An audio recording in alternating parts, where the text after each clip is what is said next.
Sanibonani molweni, welcome back to my channel again. I hope you are all doing so well. Hope you are all doing so well.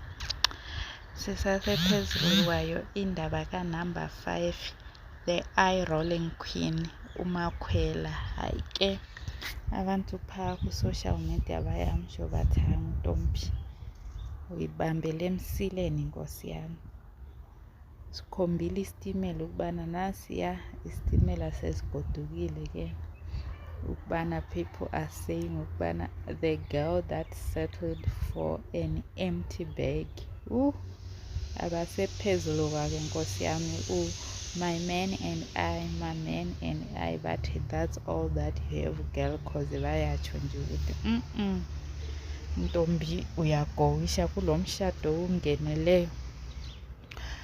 Cause abantu bayatsho ukubana uthi hayi, she thought ukubana she was going to live the lavish life that she was seeing on screen, kanti hayi ke akusena lutho.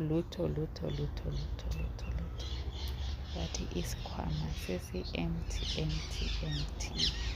Abantu bayatsho nje ukubana hayi, even the baby nje doesn't look like that baby nje who's got the baby that shows ukubana hayi phela laa mntwana lo usemalini nje, umbona nje ukubana hayi uhlanjwa ngama-liquid,